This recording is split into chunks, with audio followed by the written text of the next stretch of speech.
قبل ما ابدا الفيلم حابب اقول لكم ان الفيلم ده اتطلب مني كتير جدا، ولكن انا ما كنتش مقتنع به تماما وحكمت عليه قبل ما اشوفه، فقلت هتفرج على الفيلم وهلخصه علشان ارضيكم. ولكن اقسم لك يا صديقي بمجرد ما شفت الفيلم كنت عايز اضربني بالجزمه. ازاي فيلم زي ده يفوتني؟ بوعدك يا صديقي انك هتشوف ابداع. والان اربط الاحزمه واستعد للفيلم. وبيبدا الفيلم بفرح رينو، ابوه هيبقى تشودري، ولما اقول تشودري يعني كبير القريه. الناس كلها بتعمل له الف حساب وكانهم عبيد عنده. قوانين القريه عنده لا زواج عن حب، والبنت وجودها زي عدمه، ملهاش اي اختيار في حياتها ولا في جوازتها. تاخد العريس المناسب اللي يختاره الاب بنفسه، ودي بقى رينو العروسه. ولكن ما بتكونش فرحانه. ابوها بيروح لها وبيقول لها ما تقلقيش انا اخترت لك عريس كويس. بتفضل تعيط والكل فاكر انها بتعيط علشان هتسيب بيت ابوها وتروح بيت جوزها، ولكن في وسط الفرح بتسيب البيت وبتهرب مع عشيقها. بتبدا مراسم الجواز والكل بيكون في انتظار العروسه، ولكن بيجي الخبر لابوها وبيعرف ان بنته هربت. بينصدم ورجالته بيخرجوا يدوروا عليها في كل ركن في القريه لحد ما بيوصلوا لبيت ابو الواد اللي هربت معاه رينو. بيولعوا له في بيته وبيكسروا عظمه. بيقول لهم وربنا ما اعرف حاجه. بيقولوا له مين اللي في الصور دول؟ بيقول لهم زمايله كانوا معاه في الكليه. بيقولوا له ماله؟ نجيب زمايله. وفعلا بيروحوا لاول واحد فيهم المهندس جيتي، تاني واحد واللي مفكر نفسه وسيم كاران. بيخطفوهم وبيقطعوا الحزام عليهم، وكل اللي على لسانهم هو ربنا ما نعرف حاجه، ولا ده عيل ابن هرمه بندور عليه مش لاقيينه. بيقول لهم تجيبوه من تحت الارض. كاران بيقول لهم خدوا رجاله كتير معاكم. بيقول له هو انت بتقول ايه؟ هو قوي للدرجه دي؟ بيقول له لا مش قوي، ده جيش بحاله. وها هو الوحش العنيف بابلو يا صديقي. رجاله تشودري بيوصلوا له وابو شنب يرموا تليفونه على الارض. بينزل يجيبه فبيكسروه وبيرفعوا عليه سلاح. بيقول له ليه الاسلوب ده؟ ما كنا حلوين مع بعض. بيقول له ايه يعني هتضربنا ولا ايه؟ هو بيكون عايز يضربه ولكن بابلو بيصد ايده. هو بيقول لهم تختاروا الايد دي ولا الايد دي؟ البغل ده بيقول لهم هختار الايد دي. بيقول له حلال عليك. هو بيخبطوا على الارض ما بيقومش تاني. هو بيبدا يتسلى فيهم واحد ورا التاني وكانه في حصه تدريب يا صديقي. بيخلص عليهم كلهم او بيكون خلاص ماشي، ولكن ابن الهرمه ده بيضربه من ظهره. في الوقت ده بيفقد الوعي، واما بيفوق بيلاقي نفسه في قلب قريتهم وحواليه جيش بالكامل، وكل واحد بيساله سؤال شكل. بيقول لهم مين اللي ضربني من ظهري؟ ما بيردوش عليه وبيستمروا في الدوشه. بيقول لهم بس ولكن بنتكم ما عملتش حاجه غلط، هربت علشان تتجوز الانسان اللي حبته واللي هترتاح معاه. انتوا لو سبتوها تختار الشخص المناسب ليها ما كانتش هتهرب. وعموما انا لو شفت راكيش هبقى اتصل بيكم ويلا بقى سلام. في الوقت ده بيجي تشودري، الكل بينزل راسه في الارض وبيوسع له الطريق. وبابلو ولا على باله. بيقول له اسمع يا ابني مفيش ماشي من هنا الا لما بنتي ترجع لي، احبسوه يا رجاله. وفعلا بيحبسوه وبيلاقي زمايله. بيقول له كيكي هو انت تعرف مكان راكيش وما قايلش؟ ارجوك ما تكدبش علينا. جيتي بيقول له هو هيعرف منين؟ مش انت اللي تعرف مكانه؟ بيقول له يا عم واحد هرب مع عشيقته، هيقولوا لي انا على مكانهم ليه؟ بيقولوا له يا نهار ابونا اسود احنا كلنا كده هنموت، والنبي اصلا شوف لنا حل نهرب بيه من هنا. بيقول لهم اكيد هنهرب ولازم نمشي من هنا في اقرب وقت، لاني شفت بنت ولازم اخرج من هنا علشان اتعرف عليها. كنت راكب مكانتي وفي حالي وفجأة ظهرت قدامي، وقعت فيها من اول نظرة وهي صاحبتها بتهزر معاها. الحلق بتاعها وقع منها، جريت علشان اديها الحلق ولكن ما لحقتش. بينك ما بينها خطوة، ما قدرتش تنده عليها توقفها. قول انك كنت مزنوق في قرشين وقلت تاخد الحلق تبيعه وتفك زنقتك. المهم بيقولوا طب هي منين واسمها ايه؟ طب ساكنة فين؟ بيقول لهم كل اللي اعرفه عنها حتة الحلق دي، علشان كده لازم نمشي من هنا، بكرة الصبح هنهرب. وفعلا بيكونوا في طريقهم للهروب، ولكن وهم ماشيين بابلو بيشوف الشخص اللي ضربه من ظهره فبيروح له يطبل على دماغه. العجل ده بيفضل يصوت، فالرجاله اللي حواليهم بيصحوا وبياخدوها جري وراهم، ولكن بابلو بيقف مكانه وما بيكونش مصدق نفسه لما بيلاقي البنت اللي بيحبها واقفه قدامه. القطر اللي بيهربوا فيه بيوصل وزمايله بيفضلوا يندهوا عليه علشان ينجز، ولكن هو بيفضل متسمر مكانه ولا سامعهم. زمايله بيرجعوا له علشان ياخدوه ولكن بيكون فات الاوان. الرجاله بيحاصروهم من كل اتجاه، بيرجعوهم تاني وراجو بيكون عايز يضربهم ولكن بابلو بيقف له. في الوقت ده بيجي تشودري وبيضرب رجالته وبيقول لهم ما هنا لو ساعي شويه بهايم كانوا هيأمنوا عليهم كويس، لو هربوا تاني مش هرحمكم. بابلو بيقول له ما تقلقش مش هنهرب تاني الا لما نرجع لك بنتك. بيرجعوهم تاني البدروم وكرم بيقول له انت اتجننت يا اسطى، كان بيننا وبين الهروب ثواني وانت كنت واقف مكانك زي المسمار الصلب. بيقول له غصب عني هي اللي وقفتني. جيتي بيقول له مين هي؟ بيقول له البنت اللي هتجنني، طلعت من اهل القريه يا اسطى. بيقول له اخويا دي ارض جات، ممنوع بناتهم تتجوز من بره، ده لو حد شم خبر منهم كلنا هنموت. بيقول لهم انا مش همشي من هنا الا لما اقابلها، محدش يحاول يقنعني بحاجه غير كده. في الوقت ده بتظهر معانا البنت اللي هتجننه، طلعت بنت تشودري يا صديقي واسمها ديمبي. ربنا يديمك في ملخصاتي يا قمر. المهم وهي ماشيه عمها بيقول لها على فين يا بنت الغالي؟ بتقول له رايحه اشوف الكليه بتاعتي. بيقول لها كليه مين؟ اختك هربت والسبب كان الكليه وانت عايزه تكملي؟ انسي انك تكملي دي خالص. بتسيبه وتمشي دي راجو ابن عمها الرخم بيقابلها وبيقول لها على فين يا عسل، امتى نتجوز وسمعتنا تتلوث؟ بتقول له جاتك تلوث معه يا بعيد. بتسيبه وتمشي. بتروح لابوها لكن بتكون خايفه جدا. بيشاور لها بتروح له. بتقول له شفت يا بابا عايزين يحرموني من تعليمي، فاكرني هعمل زي اختي رينو. بيقول لها سيبك منهم يا بنتي، وبرضه سيبك من الكليه مفيش تعليم. بتقول له والنبي يا بابا. بيبص لها بغضب. بتقول له اصلا انا مش في دماغي الموضوع. بتسيبه وبتروح اوضتها. بتقول لزميلتها انا ليه اتاخد بذنب اختي؟ هي هربت، انا مال اهلي بالموضوع؟ انا اكتر حاجتين خايفه منهم ابويا يختار لي عريس ويمنعني اروح كورس الرقص. ربنا يكرمك يا بنتي وتطلعي رقاصه قد الدنيا، وشويه كمان تفتحي كباريه لحسابك وترقصي فيه. المهم زميلتها بتقول لها لو اختك رجعت البيت انت هترجعي الكليه وهترجعي التدريب بتاعك تاني. الشباب اللي تحت دول يعرفوا مكانها، لو عرفتي تقنعيهم هتعرفي مكان اختك وترجعيها. بتقول لها هو ده الكلام. وفعلا بتروح تنده عليهم من الشباك الصغير. على فكره وبعدين مش هينفع اوريك وشي، بص الظاهر انك شخص كويس، قول لي اختي فين وانا صدقني مش هتختار، ما كانتش عملت كده. بتقول له طيب انت وانا والعيله كلها في مشكله بسبب الاتنين دول، قول لي على مكانهم وانا تحت امرك في اللي انت عايزه. بيقول لها طيب بصي في بنت شفتها عندكم في القريه، بنت من قريتنا، انسى الكلام اللي قلته لك، مش عايزه من وشك حاجه. بتسيبه وتمشي. بترجع الجوابات اللي كانت بين رينو وركيش، وبيقع جواب منهم في ايد اخوها تحت. بتلم الجوابات وبتقول لزميلتها روح احرقيهم بسرعه، وفعلا بتنزل علشان تحرقهم. بالوقت ده اخوها بيطلع لها بيقول لها ايه ده؟ بتقول له معرفش. بيخرج بره بيلاقي زميلتها واقفه عند النار وفي ايديها السبت ده، بيشك فيه وبيقول للبغل ده فتشه. بالوقت ده البنت بتتصرف وبترمي الجوابات بسرعه في المكان اللي فيه بابلو. البغل بيفتشها بيقول له ما فيهوش حاجه السبت يا ريس. اخوها بيقول لها لو عرفت ان ليكي دخل بهروب اختك مش هرحمك.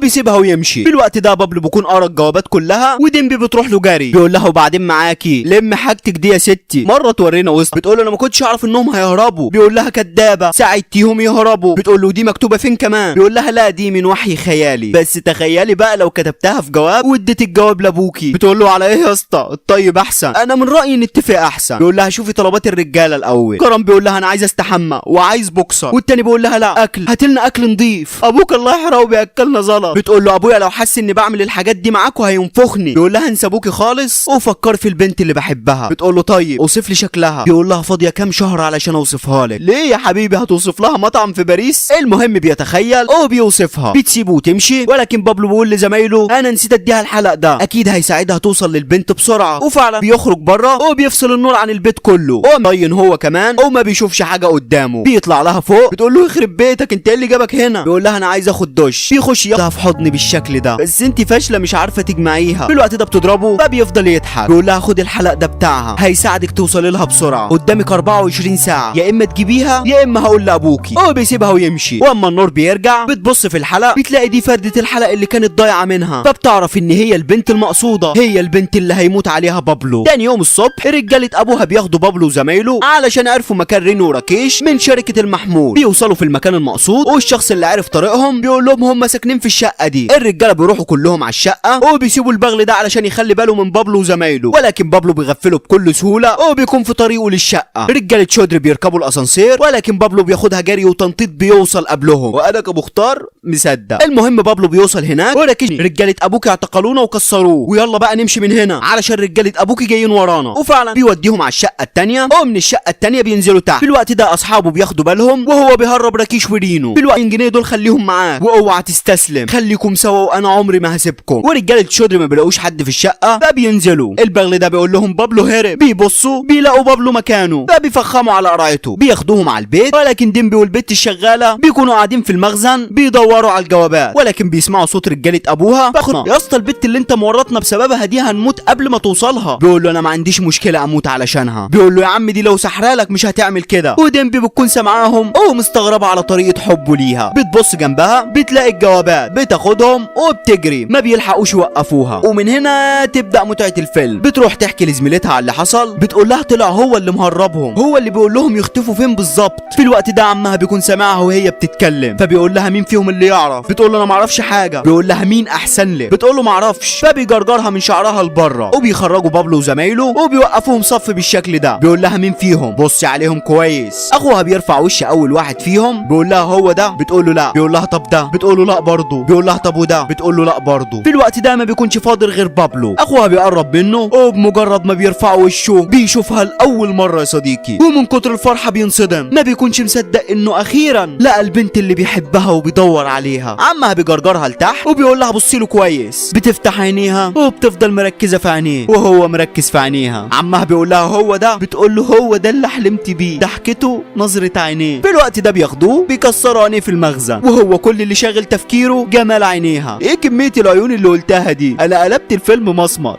المهم اخوها بيفضل يضرب فيه لحد ما بيتعب. مش هتقف عليك يا مراهق انت، انا لو بنت هنا كنت قتلتك وقتلتها معاك. بيقول له ما هو عشان كده هي هربت. بيقول له البركه فيك صاحب راجل، بتحب اصحابك وبتخاف عليهم، وبما انك مش هتقول على مكانهم اقتلوا واحد من صحابه دول. زمايله بيفضلوا يصرخوا زي الفراخ فبيقول لهم خلاص هنسافر لهم دلهي. وفعلا تاني يوم الصبح بيتحركوا ولكن نار الفراق بتبدا تولع في قلب بابلو وديمبي. شقها هو الموضوع مش عيب بس انا حبيت اقول لك اصل ضربتين في الراس توجع، احسن لك هاتها معانا. بيتحركوا بعد حبه تفكير صغيرين بيوقف العربيه وبيقول لها تعالي معانا. بتجيب شنطتها وصاحبتها بتودعها وبتديها صنم صغير قوي الظاهر انه مولود جديد. المهم بتاخد الصنم وبيتحركوا من المكان وهم في الطريق بابلو بيتخيل انه بيرقص لها تحت الدش ده. بيوصلوا دلهي وكرم بيقول له بعد ما هيلاقي بنته هيقتلنا يا فتك. بيقول له مين قال لك ان بنته في دلهي اصلا؟ انا كدبت عليه وبنته زمانها في محافظه شمله. انتوا وراكوا حاجه؟ احنا واكلين شاربين ببلاش وكمان هلففهم الهند بالكامل على بنتهم. وفعلا بيسالوا في الاسم ما بيعرفوش يوصلوا لهم. بابلو بيقول لهم اكيد في المعبد بيتجوزوا. بيروحوا المعبد ورجالته بيبداوا يدوروا في المكان وتشاندر بيصلي ركعتين للنسوان دول وبابلو بيزنق ديمبي قدام باب المعبد وبيقول لها انا بحبك وحياة الثلاث نسوان اللي بيعبدهم ابوكي دول بحبك. بتقول له طب سيب ايدي علشان لو بابا شافنا في الوضعيه دي هيخليك الرابعه بتاعتهم وبعدين انا وانت صعب شوف لك اي بنت غيري. بيقول لها زيك مفيش. بتقول له دور وهتلاقي. بيقول لها هيرفضوني لان شكلي مش حلو. تقول له مين قال كده؟ متهيألك انت ايه ناقصك؟ طولك كويس وكمان عليك مناخير تهبل. بيقول لها بس شفايفي وحشين مفيش بنت هترضى تبوسني. بتقول له يا عم هتبوسه. بيقرب منها وبيقول لها مستنيه ايه؟ في الوقت ده ابوها وراجل بيطبوا عليهم بيمسك ايديها وبيقول له خد بنتك يا عم كانت قاعده لوحدها والمكان هنا مش امان. في الوقت ده رجاله تشودري بيوصلوا وبيقولوا له مش موجودين. بابلو بيقول لهم اكيد راحوا المحكمه هيتجوزوا هناك. وهم ماشيين راجل بيقول له ديمبي دي بتاعتي لو قربت منها تاني هفرمك. بعدها بيروحوا المحكمه ما بيلاقوش حد هناك وتاني يوم الصبح بيروحوا يدوروا عليها في محطه القطر والشباب دول بيكونوا مركزين مع ديمبي. بيجي عليها بابلو بتقول له امشي علشان ما حدش ياخد باله وفكك مني انا وانت مستحيل نكون بعض. بيقول لها بصي اللي بيجي بالسهل بيروح بالسهل هو انا مستعد احارب علشانك وبالمناسبه انا ظبطت عقد الجواز ده ومضيت عليه ناقص بس امضتك وتبقى مراتي. في الوقت ده واحد من الرجاله بيقول رينو اهي. الكل بيسيب المكان وبيجروا ورا العربيه اللي فيها رينو بيوقفوها لكن ما بتكونش رينو. في الوقت ده تشودري وبابلو بيبصوا لبعض بيفتكروا انهم سابوا ديمبي لوحدها في المحطه. بيرجعوا جري للمحطه ولكن ما بتكونش موجوده يا صديقي. فص سكر ودابت. الشباب اللي كانوا مركزين معاها خطفوها علشان يشطبوها. تشودري بيهزق رجالته وبابلو بيدور عليها وسط 1000 شارع حواليه ولكن بيلاقي حته الحديده اللي كانت معاها فبيعرف الاتجاه اللي مشيت فيه وفعلا بيوصل هناك وبتكون نظراته للكلاب دول كلها غضب. الكلب ده بيقول له واقف ليه؟ امشي من هنا. ومن بعدها عينيك ما تشوف الا الشقلطه فيهم يا صديقي. بياخدهم يمين في شمين وبيكسر عظم الاربعه ولكن ما بيكونوش الاربعه لوحدهم بيكون معاهم رجاله كتير جدا. تفتكر ان ده هيفرق يا صديقي؟ لا والله بيعمل منهم طواجن كدب بالسمنه البلدي. في الوقت ده تشودري ورجالته بيوصلوا المكان وبابلو بيكون خلص صح وفعلا بيرجعوا السكن وديمبي بتروح لبابلو وبتقول له معلش نسيت اشكرك. بيقول لها على ايه؟ بتقول له لانك انقذت حياتي. بيقول لها في الحقيقه انت حياتك اتدمرت عيلتك بتعامل البنات زي التلفزيون بريموت ولسه كمان ابوك هيجوزك لواحد ممكن ما تشوفيش شكله الا بعد الجواز. ليه قبل حياتك تكون كده؟ احنا بنعيش مره واحده يا نعيشها صح يا اما نموت اريح. بتقول له انا ما اقدرش اعمل حاجه. بيقول لها تختاري دي ولا دي؟ بتقول له دي. فبياخدها على المكنه وبيطير ويا بخت المكنه. المهم بيسهرها سهره ما كانتش تحلم بيها. في الوقت ده بتحس بحبه وبتعرف ان البعد عنه انتحار فبتتخيل انه بيبوسها ولكن في الحقيقه الواد محترم وما بسهاش طبعا. المهم تاني يوم بيجي لهم خبر ان راكيش ورينو كانوا في المكان النتن ده واللي مأجر لهم مشاهم علشان ما كانش معاهم فلوس يدفعوا. ابوها بينصدم فبيخرج يسكر وبيمشي زي المجانين في قلب الشارع. بابلو بيقول له انت بتعمل ايه؟ يلا بينا نروح. بيقول له نروح ايه؟ شفت المزبله اللي بنتي كانت عايشه فيها؟ هي دي العيشه اللي هربت من بيتي علشان تعيشها. البركه فيك انت اللي مهربهم. فاكر نفسك بطل يا اخي حس بيا انا ابوها. لما اتولدت كانت حته لحمه حمراء كافحت وكبرت وبقى عندي فلوس وبيوت ورجاله والكل كان بيعمل 1000 حساب قبل ما ينطق اسمي. لما كبرت كنت عايز افرح بيها اخترت لها الانسان اللي عايشها معززه مكرمه ترد لي كل تعبي بالشكل ده. دمرت حياتها وهي حب بتتكلموا يا مراهقين. وفين بنتي؟ انا عايز بنتي. هدي نفسك بس يا خالو دي البت رينو. امال لو ايفون كنت هتعمل ايه؟ المهم بابلو بيتاثر وبيعرف وبيعيد حساباته من جديد. بيقول له بمجرد ما هلاقيها هقتلها. تاني يوم كالعاده بيطلعوا يدوروا عليها وبابلو بيقف يشرب كوفي ميكس. بتيجي ديمبي بتاخد منه شفطه من نفس المكان اللي كان بيشرب منه. عملتها قبلكم قبل كده. بتقول له بص احنا لازم نهرب لاني مش هقدر اقول لبابا اني بحبك. ايوه انا بحبك يا بابلو. في الوقت ده ابوها بيلمح رينو في العربيه دي فبيجري عليها وبيفضل ينده باعلى صوته لحد ما الاتوبيس بيوقف. راكيش بيكون عايز يهرب ولكن بيحوطوهم من كل اتجاه او بينزلوا ضرب في راكيش، ولكن بابلو بيمنعهم وبيبعدهم عنهم وبيقول لتشودري ابوس ايدك ارحمهم، ولكن بيبعدوا وبيفضل يلطش في متحكم في كل حياتي. عمرك ما حسستني بالحريه، ليه بتطاردني انت ورجالتك عاملين زي الكلاب ورايا؟ سيبونا بقى في حالنا. عمها بيقول لها اخرسي. بيقول له لا سيبها، عندك حق يا بنتي، انا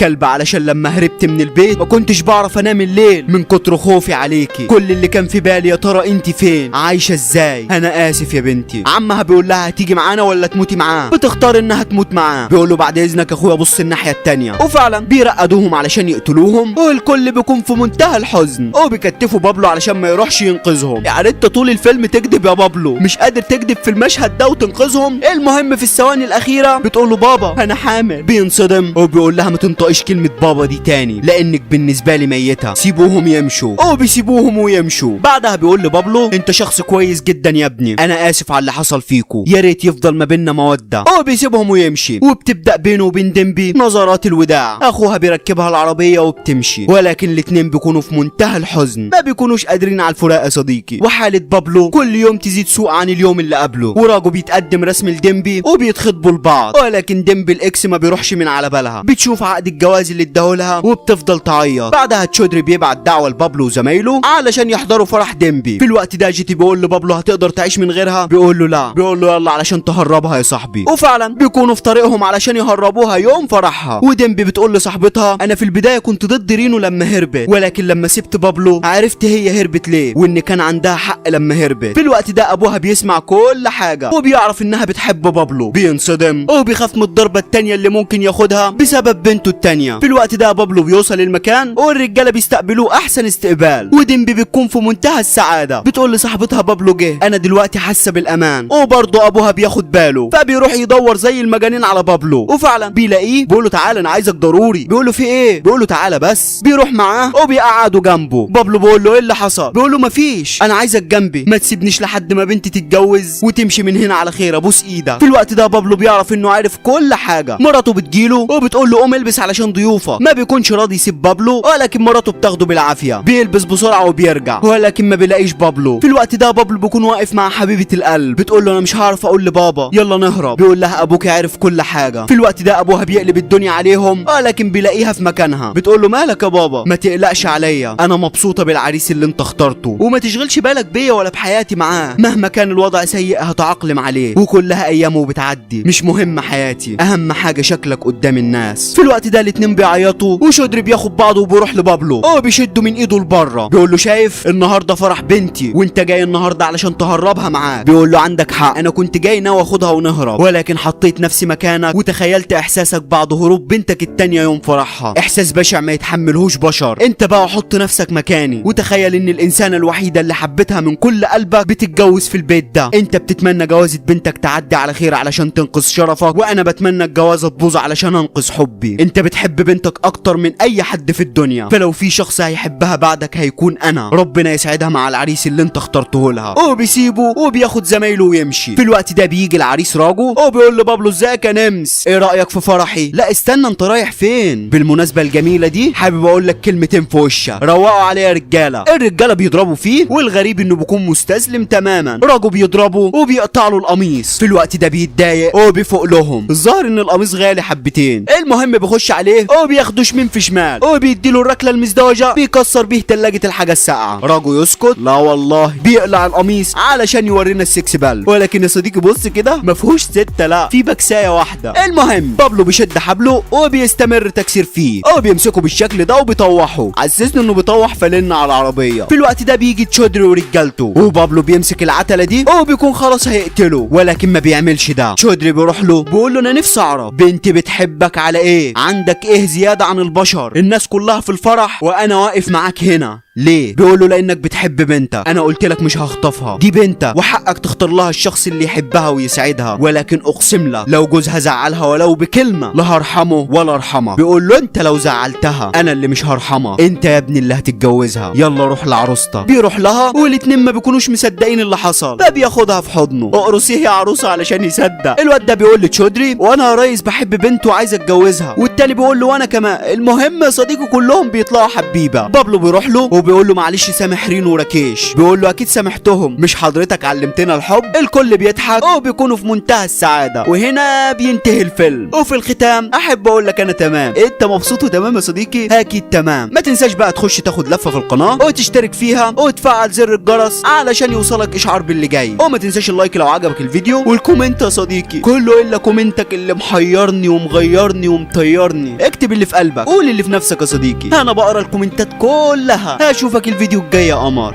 سلام.